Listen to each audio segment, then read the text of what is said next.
sparkling, golden, pure, refreshing. A beverage as old as history.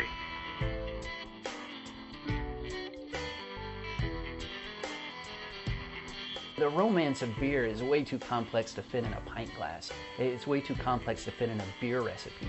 It is about the people that you share the beer with. It's the entire experience.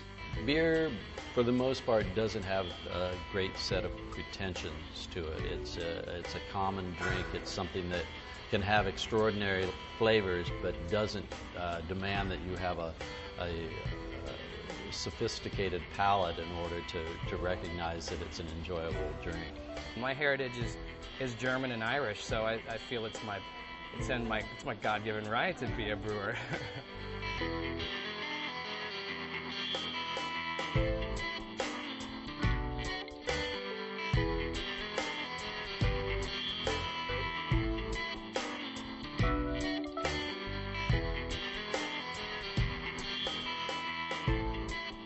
People don't realize is that Kansas had a lot of breweries early on in statehood. It was influenced because we had a large German immigrant population, and a lot of the Germans that came over here and settled around the state, beer was a big part of the culture. It's a big part of the society, and so they opened breweries as they moved into different communities. What happened in 1880 was Kansas was the first state in the nation to enact a constitutional prohibition, and that did real serious damage to the brewing industry in the state. Kansas was just getting ready to change the liquor laws having to do with liquor by the drink, because prior to that time, as hard as it is to believe, to get a wine or strong beer with a meal in Kansas, you had to be a member of a club, a private club. Well, Kansas decided to change that, and I realized that I knew that to do the brewery, I had to change some of the state laws. I just thought, wow, if we're changing all of these other liquor laws this session, here's the time to do it, to just jump in. So I had to actually spend quite a bit of time with the legislature trying to get the laws changed. Had to let them know, you don't understand, this has to happen now, it can't wait. And it was fortuitous, but went down to the very end of the session, we were able to get the laws changed. Beer making and craft beer really took off in the 80s, and it just skyrocketed, and then breweries were popping up all over the place, and it was almost like the Starbucks coffee craze type of thing. And it's really gotten to its roots more than ever, I think, at this point, because people are really starting to get creative with it. There's this perception that our forefathers were all really straight-laced, Christian, wouldn't do anything wrong, and so I think a lot of people think that beer was probably never a part of that picture. And people like George Washington, Thomas Jefferson, and Ben Franklin, they were all avid beer makers. And in fact, I think it was Jefferson that wanted to create, he thought beer was so important to the country, he wanted to create a national brewery where it was sponsored by the government and run by government funds, and that's how important it was to him. The ancient Babylonians were probably the first to brew beer. The Egyptians, too, brewed a beverage from fermented barley. It was a beer reserved for the great feasts of the day. The Roman conquest of Egypt introduced the beer to the Western civilization of the day, as Caesar and his warriors drank toasts to their victories. The Anglo-Saxon monks are credited with the development of many brewing formulas. The improved brews were well established as fine beverages, high in food value, by the time the Pilgrims set out for America. The microbrews that we're making and the craft beer culture that exists now in our country and is moving forward in this country, we use a lot more specialty ingredients. We have a lot more ability to play than the big-time breweries because they make their set beers that they mass produce and they put all over the world. And we have the ability to say, hey, I want to make this style of beer, so we can do the history, we can do the research and find out what it's going to take to make this, and then we can put our own twists on it and use our own artistic creativity to come up with, they might do one specialty beer a year that's a little bit off the wall or a little bit into our realm of beer making, where we can do that once a month. Those huge breweries, they don't turn valves like we do by hand. They push a button and the valve pneumatically opens and closes. So ours is more of envelops the craft of beer making, because we actually are more hands-on in that respect. Microbrew is never going to overtake Bud, Miller, and Coors. And those are the big three, and they always will be, because that's mass marketed. So for all of the microbreweries, it's all about capturing a certain type of audience. I think that the brewery atmosphere is special because we're actually doing what's kind of a cross between an art and a craft. I mean, it's certainly a hands-on craft, and like carpentry or framing or something like that.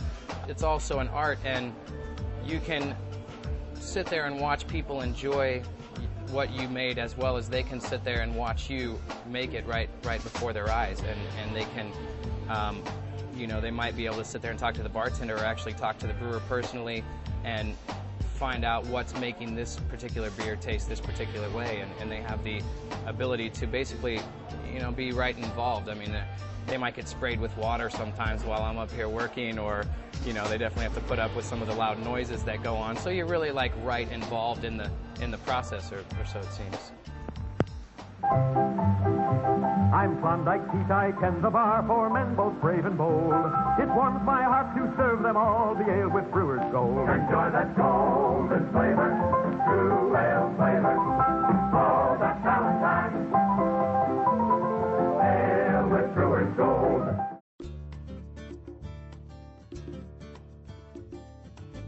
I got into homebrewing because my best friend actually introduced me to it. I was an elementary school teacher at the time, and didn't even like beer.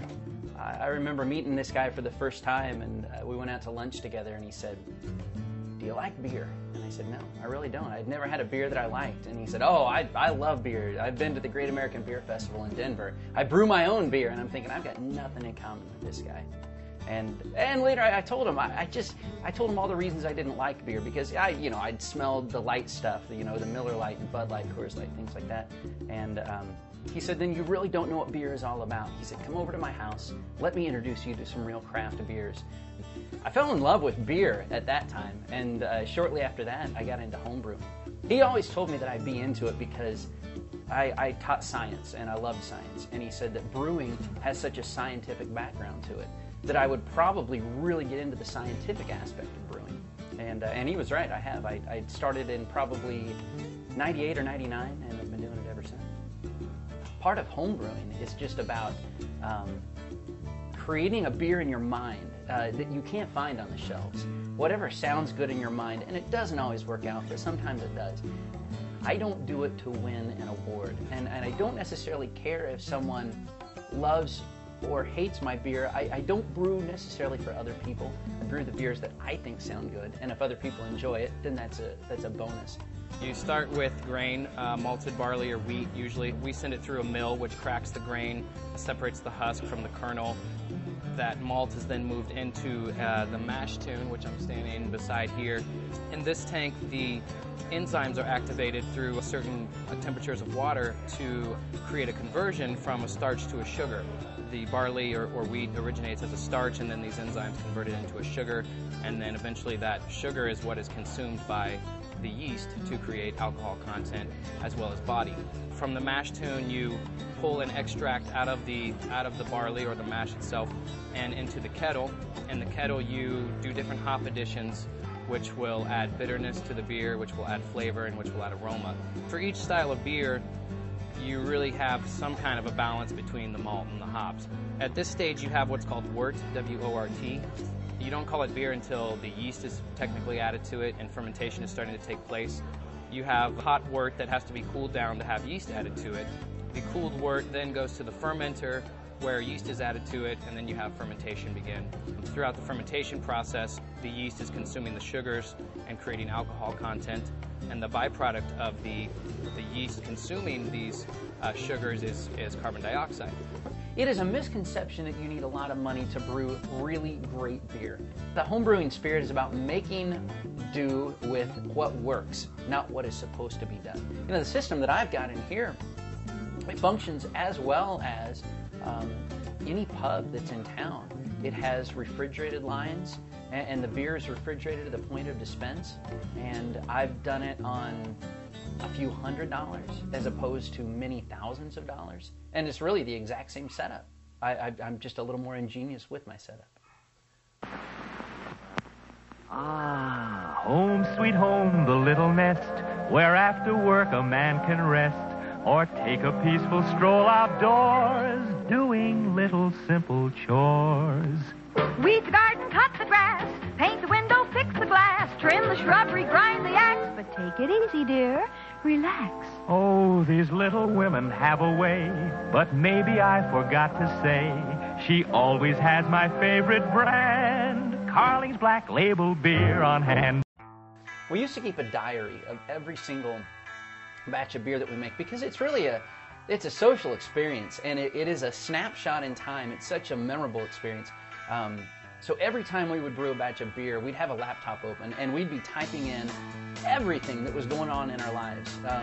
You know, I was taking master's classes, so I would talk about a final that I have coming up, or you know, I've got a crush on this girl who turned out to be my wife, and you know, this is going on as far as my employment, and you capture all these things in the diary of your homebrew, and so then it's fun to read them like 5 years later and say, I not only remember that beer as one of the greatest beers, I remember that period in my life. I remember everything that was going on, down to the score of the football game that was playing in the background, or, you know, things of that detail. So it's very much capturing a piece of time.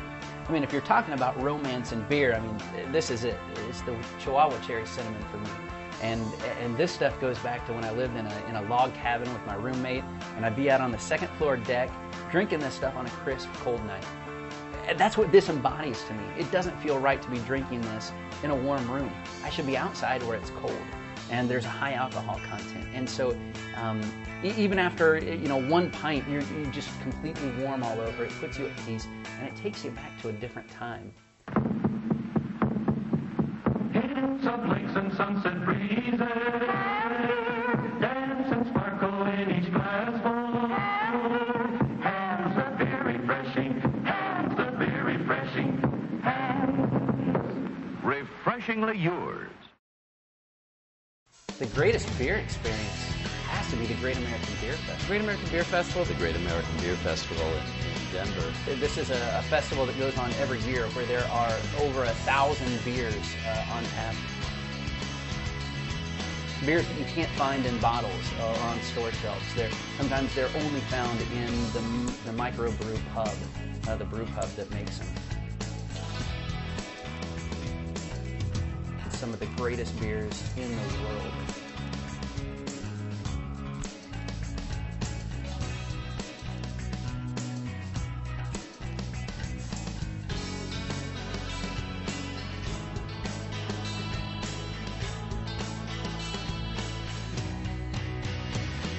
That has to be the greatest beer experience of my life.